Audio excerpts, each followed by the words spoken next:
Entonces quiero presentar a nuestro próximo expositor. Adelante, señor. Uno de los formatos de webprendedor interesantes que siempre hemos sido igual. ¿Alguien había estado en un webprendedor antes?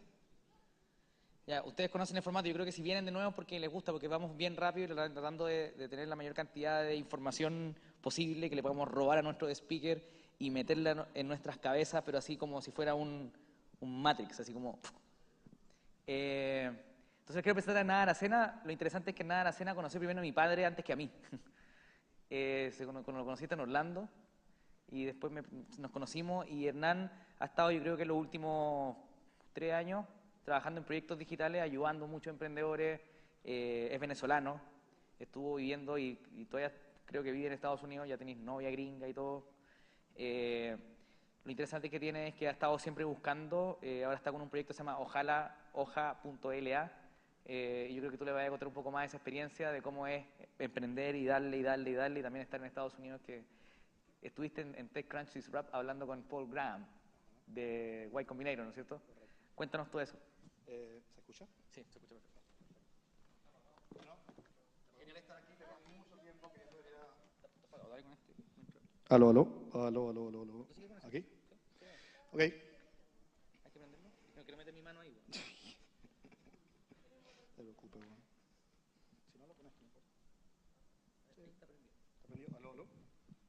¿Ahí? ¿Me escuchan? Aló. Shit. Ok, genial. Ok, bueno, tenía mucho tiempo queriendo venir a Webprendedor. Nico no me había invitado. Gracias, Nico. Pero no, de verdad que es un placer estar aquí con ustedes. Mi papá es chileno, yo soy venezolano. Tengo alrededor de 4 años emprendiendo en la web y aprendiendo muchas cosas que básicamente fue un viaje, ¿no? Fue un viaje por América Latina, que empecé en Río de Janeiro y terminé en Silicon Valley, donde duré 2 años, y a la final de ese viaje el resultado fue una inversión de Wenceslaus Casares y Meyer Malka, personas que me han ayudado constantemente en todo el camino de lo que es Ojalá o hoja.la. De lo que les quiero hablar ahora es algo totalmente diferente, que creo que otros speakers han comentado, y es algo que aprendí o que vi en Silicon Valley, que es como el Holy Grail, ¿no? Como la parte preciosa de Silicon Valley, que es el fracaso. El fracaso en Silicon Valley es algo que se le da tanto valor como al éxito. Y lo que les quiero hablar es todo ese viaje, desde que me fui a Silicon Valley con absolutamente nada, cómo fue todo ese proceso de todas, literalmente, las cagadas que dejé en ese viaje, en todo ese descubrimiento. Y bueno, mi presentación era acerca de cómo hackear distribución, y es algo que cualquiera, si quieren hablar después conmigo, los puedo comentar, pero pienso que esto es algo que puede agregar mucho más valor que, bueno, que el hacking de distribución, que es la parte de tracción y todo esto. Hay 10 puntos principales de los que quiero hablar, que creo que son los que moldearon mi personalidad en todo el proceso del emprendimiento. Y bueno, quiero empezar con el primer punto, ¿no? El primer punto era acerca del concepto de qué es ser un emprendedor, que para mí cambió mucho en Silicon Valley. Antes de Silicon Valley conocí a Nico y a Leo Prieto en la red Innova hace varios años atrás, y Leo fue una de las primeras personas que me explicó lo que realmente era, o su punto de vista de lo que era un emprendimiento. Y bueno, de nuevo, es algo que te enamoras, es algo que te envuelve, pero cuando llegas a Silicon Valley y te quedan días para quedarte, donde te vas a quedar sin dinero, donde estás como en una situación extrema, las perspectivas cambian, ¿no? Viene la realidad, estás o no estás agregando valor. Y de todos los conceptos de emprendimiento, Paul Graham dijo uno que me parece el más interesante, y ese fue la transición. Un emprendimiento es una organización que crece de manera extremadamente rápida. Eso es lo que nos hace diferente de alguna manera con una peluquería o un restaurante. Nosotros tenemos la capacidad como emprendedores en este momento de tener un crecimiento exponencial que alguna otra organización no puede tener. Y es algo histórico que nosotros podemos hacer en este momento. Pero sin embargo, todavía era abstracto. Quería como entender, ok, es un crecimiento, pero ¿qué tipo de crecimiento? ¿Cuáles son esos números? Yo quería quitar lo abstracto del emprendimiento. Quería entender el corazón de lo que realmente es ser un emprendedor. Y Y había un punto muy concreto que era, si tú logras conseguir un grupo de personas y estás creciendo 10%, es como el termómetro, 10% semanal, es como un termómetro de saber si estás haciendo las cosas bien o mal. Cuando ese crecimiento decae, algo pasó, o en el producto, o en el cliente, y ahí es donde empieza como la lucha en esta guerra, como de ajedrez, donde tú estás de un lado y el cliente está del otro, y estás tratando de jugar al product market fit. Ese fue el primer error que tenía. Cuando llegué a Silicon Valley no entendía nada de esto. Para mí ser emprendedor era hablar muy bonito y conseguir una novia y decirle que soy emprendedor y que todo era bello, hermoso, pero no entendía qué era lo que realmente agregaba valor. En este proceso me di cuenta, por ejemplo, el caso de Instagram. Instagram, si se dan cuenta, es una tecnología extremadamente simple, pero para intimidar a una empresa como Facebook, para que te compre, porque era realmente intimidación, era su crecimiento, es algo que era, si ustedes ven el crecimiento de Instagram, es algo que da miedo, y que para una red social como Facebook era literalmente una amenaza. Y allí es donde viene el corazón de Instagram como emprendimiento, no como producto, porque era un producto bastante simple, pero realmente tenía una capacidad de crecimiento que era inigualable. Y esa es la parte que yo creo que Facebook tuvo que tomar en cuenta para tomar la decisión de la adquisición. El segundo punto, el segundo error que tenía era tomar las métricas que no eran las correctas. Muchas veces yo tenía el primer startup antes de Ojalá, tenía muchas métricas como, bueno, clics, tracción, pero una tracción que era un poco vaga, porque digamos que ustedes tienen un blog y llega mucha gente a través de Google. Ustedes pueden tener de alguna forma un crecimiento, pero si no existe una forma de retención, y esto quiere decir que el usuario regrese de alguna manera y gaste tiempo en tu sitio, entonces es como un tráfico que no va a ningún otro lado. Es algo que realmente llegó y no le gustó. Entonces, hay dos métricas en Silicon Valley que me di cuenta que son extremadamente importantes, que son cuántas veces las personas regresan, o una que es muy simple, quién paga, la persona que está pagando. Si hay personas que están pagando, si hay personas que están regresando, hay un valor, que de hecho eran como las preguntas más repetitivas dentro de los inversionistas. ¿Correcto? ¿Cuánto estás creciendo? ¿Cuántas veces la persona está regresando? ¿Y cuál es tu revenue? ¿Y cuál es el crecimiento? ¿Qué tan grande esto puede llegar a ser? ¿No? Y de hecho Facebook, un caso particular es el caso de Facebook. Facebook no era no tenía tantos usuarios como MySpace, pero el nivel de engagement, el nivel de retention que tenía Facebook cuando hizo el pitch a sus inversionistas, early investors, era básicamente que ellos regresaban constantemente al sitio. Y esto tiene un gran valor. El tercer punto es algo que me costó entender, pero que lo puedo colocar como una frase, que es: la gente no va a una ferretería a comprar un taladro. La gente va a una ferretería a comprar un hueco. Y esto era difícil para mí entender porque yo constantemente hablaba del taladro, la solución, la funcionalidad. Y después te das cuenta de que realmente lo que los inversionistas o las diferentes personas que están dentro del ecosistema de tu emprendimiento, lo que quieren ver es el beneficio. A ellos no les interesa cuántas funcionalidades tiene, sino qué beneficio está agregando para un grupo de personas. Y cuando llegué, bueno, de nuevo, lo que estaba vendiendo era la solución en ningún momento hablaba del problema, ni del grupo de personas que se lo estaba solucionando. Entonces, eso fue un impedimento para mí, para que el primer emprendimiento que comencé pudiera dar un próximo paso, bien sea por inversión o por tener clientes pagos. El cuarto punto es acerca de la experiencia del usuario, la experiencia del cliente. Muchas veces, nosotros somos una startup de educación, y la primera clase que hicimos fue de fotografía. Y en ese proceso, en esa clase de fotografía, aprendí algo que era muy interesante, que era que cuando uno toma una foto, hay diferentes vistas de la foto. Y hay una vista desde el punto del creador, y después hay una vista desde el punto del que ve la foto. Entonces, el instructor en ese momento explicaba que había un niño en un pizarrón de Bolivia, y nos preguntaba, ¿qué ven ustedes allí? Y yo, bueno, miseria, un niño pobre. Y después colocaba lo que había dicho el fotógrafo, y era que él no veía nada de eso. Él lo que veía era educación en desarrollo. Entonces es muy interesante cuando nosotros asumimos de alguna manera cuál es la experiencia del usuario, donde nosotros creemos que la experiencia del usuario la determinamos nosotros, o que nosotros, no, así es como funciona y así es como es y está listo.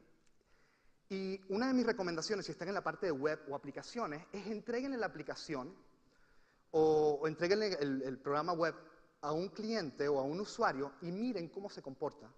Es fascinante ver cómo el usuario en algún momento no sabe qué hacer y tú dirás, pero que es que es obvio, ahí está el botón, cliquéalo, es que no lo cliquean. Y entonces, esa experiencia es como una película.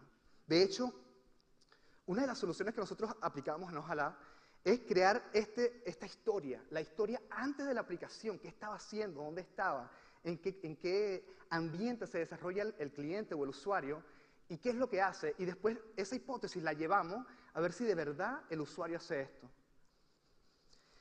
El quinto error es que muchas veces nosotros pensamos que como la visión es un punto y nosotros todos tenemos que ser visionarios, pero Dios está en los detalles. Poder entender las cosas mínimas de tu sitio, obsesionarte, que era algo que hacía Steve Jobs, poder obsesionarse con los pequeños detalles es lo que puede definir una conversión de un usuario que se registra o no se registra. Y de nuevo, si el usuario es un embudo, si el usuario no se registra, no interactúa, si no interactúa no refiere y entonces no hay un ecosistema dentro del sistema, dentro de lo que estás creando. Entonces hay que prestar atención a esos pequeños detalles, a esos pequeños detalles que no lo vemos porque estamos tan enfocados en lo grande, en lo gigante, que se nos olvida que hay una parte mínima, que es la interacción y cómo trabaja esa interacción. El error número 6 es algo que, no sé por qué, pero todos los emprendedores de alguna manera pasamos por eso, que es, somos muy, no sé si el término hipster se entiende en Chile. Ok, como ser muy hipster con los emprendimientos, como es algo, está bien ser volado, pero hay cosas que si uno emprende de los fracasos o de los problemas de otros emprendimientos y roba de alguna manera la esencia de esa creación, de lo que está funcionando, puede evolucionar de manera mucho más rápida y eficiente. Por ejemplo, Facebook no fue la primera red social, Google no fue el primer buscador, entonces poder entender el porqué de ese ecosistema y tratar de probar y tratar de llevar de alguna forma, entender esa esencia y traerlo a lo que estás creando y llevarlo a un máximo nivel agregando valor, creo que es una forma extremadamente eficiente de poder desarrollar. De hecho, Dalí decía que aquellos que no imitan, no producen. Y es algo que de verdad, o como decía Steve Jobs también lo comentaba, aquellos que los buenos artistas copian, los grandes artistas roban. Y es el mismo concepto, es el concepto de poder entender esos elementos, traerlos y evolucionarlos, ¿no? Al principio, de nuevo, mi primer emprendimiento era un barcamp virtual, era como algo sopladísimo que solamente, que de alguna manera uno es idealista, pero si tú prestas atención a los detalles de lo que realmente estás creando, no estás solucionando nada. El punto número 7 fue un experimento que realicé en Silicon Valley, que era lo que hablaba un poco Nico.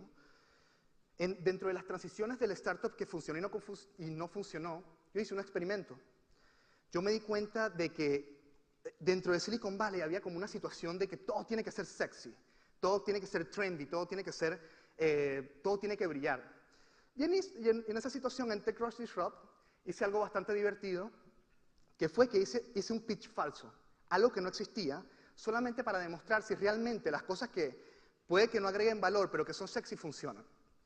Y en ese momento había un emprendimiento que se llamaba Turntable. Turntable era un sistema de música colaborativo. Y todos los inversionistas estaban vueltos locos con este concepto de Turntable. Y mi único pitch fue, somos Turntable para educación, más nada. Yo coloqué eso en una forma, mandé un par de correos y me fui a dormir después de 30 horas de estar hackeando el verdadero producto, pero era lo que quería ver. Cuando me despierto, me había llegado un correo del presidente de TechCrunch, había quedado seleccionado para presentar en el stage, me llamaron en stage, Paul Graham me llamó en stage para venir a presentar, y yo no sabía nada, y habían como 300 tweets de cantidad de personas diciendo, Hernán, ¿dónde estás metido? Y yo no entendía absolutamente nada.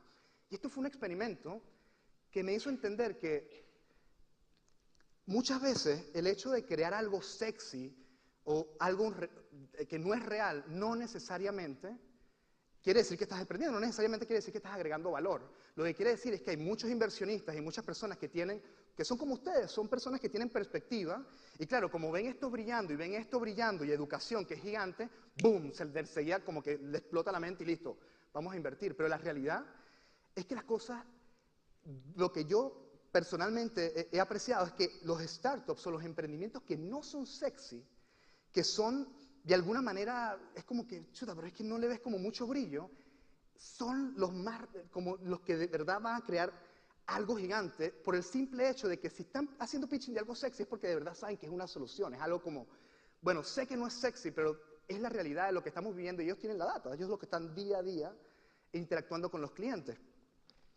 Y eso es un poco quizás el problema de Silicon Valley, que si a mí me comentan en algún momento, llega una persona como Mark Zuckerberg a hacerme el pitch de Facebook, nos damos cuenta de que habían cantidades de redes sociales, habían cantidades de personas haciendo lo mismo. No era algo sexy, pero él tenía algo que era la data, era el corazón, era la experiencia de haber interactuado con la experiencia de Harvard para poder hacer algo de la magnitud en lo que hizo hoy en día. Entonces, muchas veces no es dejarse llevar por lo que brilla o lo que es sexy, pero de verdad solucionar un problema que les apasione y entrar como a las entrañas de ese problema para de verdad poder solucionarlo. Y no dejarse llevar solamente porque TechCrunch está colocando de Instagram y ahora van a hacer un Instagram de delfines, que es las cosas en las que uno tiende a caer cuando está alrededor de un ambiente tan pesado o tan competitivo como el de Silicon Valley. El error número 8 es pensar que o traer personas o clientes o armar un equipo con personas que no creen. Un emprendimiento, hay una línea de distribución. Y un emprendimiento, cuando comienza, no tiene que agarrar toda la gente que se las pueda ofrecer, sino aquellas personas que de verdad están enamoradas. Es como una relación, es difícil de explicar, pero es como una relación de amor. Así como con tus inversionistas, como cuando tienes, es como cuando uno tiene una novia y empiezas a interactuar con estas personas, bien sea, vamos a hablar de un inversionista.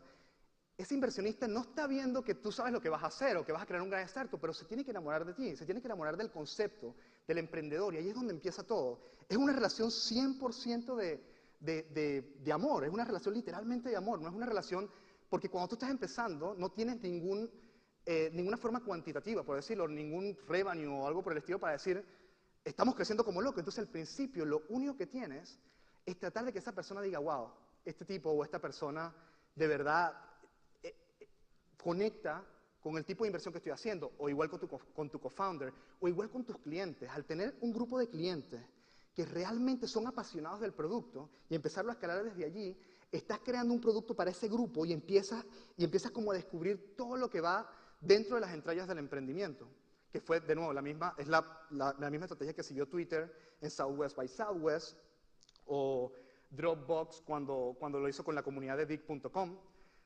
Todo empieza con un punto donde ellos saben y entienden a quién está solucionando el problema.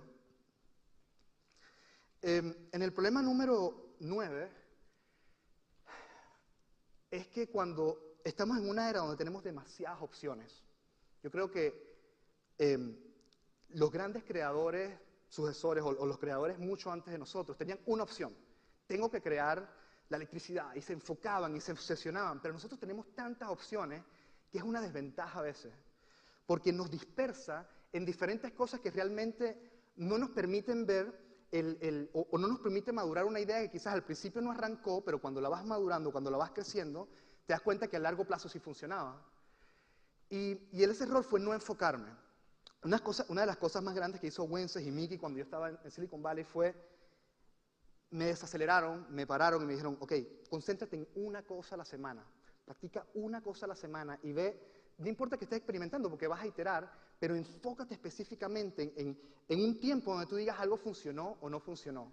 Creo que el arte de decir no, el arte de enfocarse en una cosa, es lo que de verdad hace madurar el emprendimiento como tal. Y el punto número 10 es algo que, bueno, al principio cuando tiene contacto con los inversionistas o con diferentes personas, estás volando. Y creo que es excelente idealizarse con el producto y idealizarse con el emprendimiento, pero si no podemos mantener grounded, o sea, a la tierra, lo que estamos creando, no vamos a poder medir cuál es ese crecimiento para llegar a ser algo grande. Entonces, si nosotros podemos de alguna manera tener la visión a largo plazo, pero decir, tengo que crecer semanalmente 10% y mantener ese crecimiento constante, eventualmente en 4 años un crecimiento de 10% es muchas personas, o mucho dinero, o un gran impacto, pero es algo masivo. Y si lo que estás haciendo no abarca o no te aguanta ese 10% semanal para llegar a lo que quieres llegar, entonces es una idea que quizás es demasiado pequeña como para hacer un emprendimiento de algo impacto. Entonces, todos estos errores que hemos ido viviendo, o personalmente que he ido pasando, es lo que creo que es el corazón, de cierta manera, de Silicon Valley, que es la capacidad de fracasar y cometer errores, pararte, seguir, fracasar, cometer errores, pararte y seguir, que hace que un emprendimiento que dejó la cagada con $10 millones, el mismo inversionista de alguna manera diga, bueno, vuelvo a invertir, vuelvo a hacer algo contigo, porque ya aprendió. De nuevo, ya dejó toda la cagada que tenía que dejar y ahora viene algo nuevo. Y creo que ese es el core o el corazón del Valley como tal. Y los quiero dejar con una frase que me gusta, que me gusta mucho, que vi en Facebook, que era, cágala rápido, cágala constantemente. Y bueno, esa fue mi presentación. Muchísimas gracias.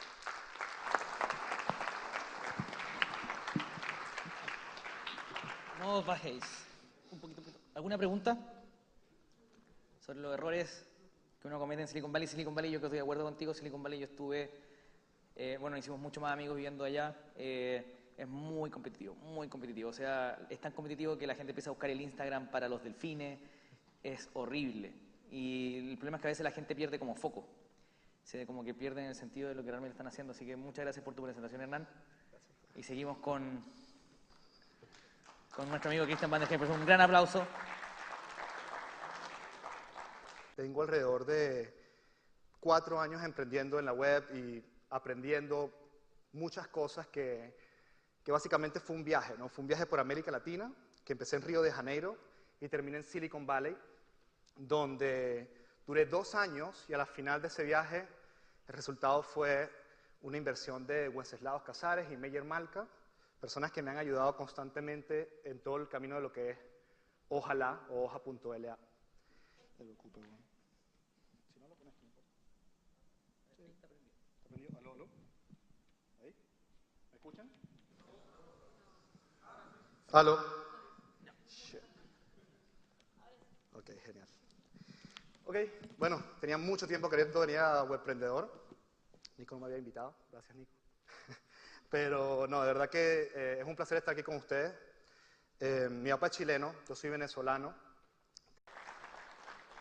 Entonces quiero presentar a nuestro próximo expositor. Adelante, señor. Uno de los formatos de Webprendedor interesantes que siempre hemos sido igual. ¿Alguien había estado en un Webprendedor antes? Ya, ustedes conocen el formato. Yo creo que si vienen de nuevo porque les gusta, porque vamos bien rápido y tratando de tener la mayor cantidad de información posible que le podamos robar a nuestro speaker y meterla en nuestras cabezas, pero así como si fuera un Matrix, así como... Entonces quiero presentar a Nada Aracena. Lo interesante es que Nada va a contar un poco más de esa experiencia, de cómo es emprender y darle y darle y darle, y también estar en Estados Unidos, que estuviste en TechCrunch Disrupt hablando con Paul Graham de Y Combinator, ¿no es cierto?